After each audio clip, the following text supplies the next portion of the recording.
आइए देखते हैं बीपीएससी का एक बहुत ही महत्वपूर्ण चैप्टर जिसका नाम है बिहार जातीय जनगणना।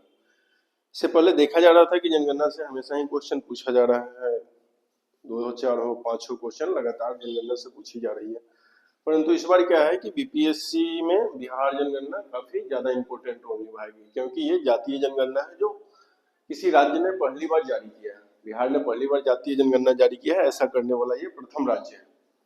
तो जातीय जनगणना में कुछ बहुत सारी बातें सामने आई हैं जो हम इस पॉइंट के माध्यम से देखेंगे। और क्या है कि ये जनगणना हमारे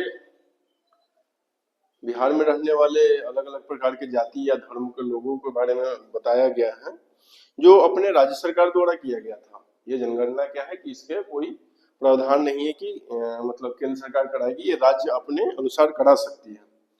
तो आइए ज्यादा बात नहीं करते हुए हम देख लें मेन मेन क्या पॉइंट्स है इस जनगणना में जो हुई है।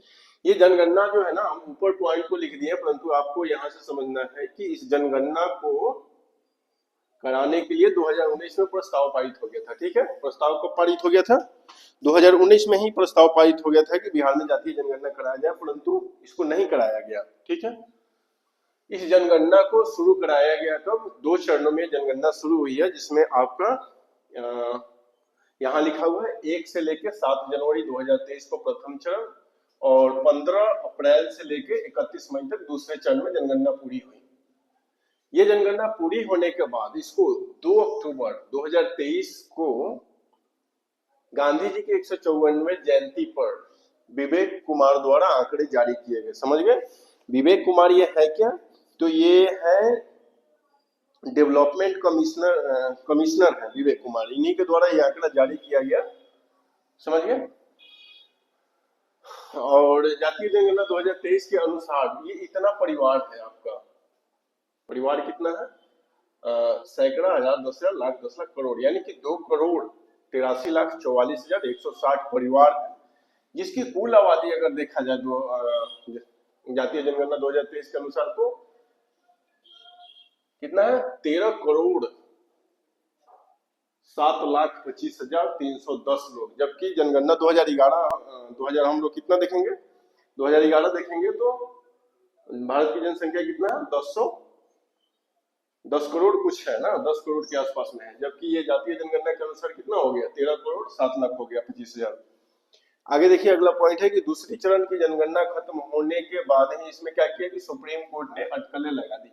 4 मई 2023 को सुप्रीम कोर्ट ने कहा कि ये जनगणना जो है सो हो सकता है कि मतलब धार्मिक भावनाएं या फिर किसी मानवीय भावनाओं को हानि पहुंचे, तो इसलिए क्या हुआ कि सुप्रीम कोर्ट ने इस पर रोक लगा दी 4 मई 2023 को। परंतु फिर बाद में क्या हुआ कि सुप्रीम कोर्ट को लगा कि नहीं, इससे कोई मानवीय आपत्ति नहीं है या फिर किसी के मतलब मौलिक अधिकार इस सबका हनन नहीं होगा, तो उसने क्या हुआ कि दोबारा पुनः 1 अगस्त 2023 को स्वीकृति दे दी कि आप अपना जनगणना करा सकते हैं।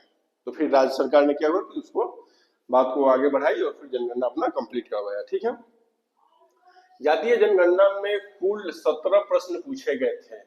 17 प्रश्न का मतलब है कि आपकी उम्र कितना है, आप कौन से जाति के हैं, आपके गार्जियन का नाम कितना है, कहाँ तक पढ़े हुए हैं, इस तरह के 17 प्रश्न पूछे गए थे। ठीक है, ये महत्वपूर्ण है, इसको आप दिमाग में रखिएगा। और एक और है कि मतलब सर्वाधिक आबादी क्या हुआ कि अत्यंत पिछड़ा वर्ग, जिसको हम लोग ओबीसी बोलेंगे, बिहार में सबसे ज्यादा जनसंख्या ओबीसी की ही है। ठीक है, सरकार द्वारा जारी सूचना के अनुसार राज्य की कुल 214 जाति सामने आई है। सरकार के आंकड़ों के अनुसार जैसे राजपूत, भूमिहार, ब्राह्मण, कायस्थ, माली, ये सब इस तरह के गणे तो 214 जात है बिहार में। धर्म के लोग 6 हैं, जैसे हिंदू, सिख, जैन, ये सब करके धर्म कितने हैं? 6 धर्म है बिहार में, और कुछ अन्य भी होंगे, पता नहीं। 6 धर्म दिया गया है आंकड़ों में। 6 धर्मों में से सबसे अधिक हिंदू धर्म के लोग हैं, 81.99% लोग हिंदू हैं। और सबसे कम की बात करें तो जैन है, 0.0096 सबसे कम है।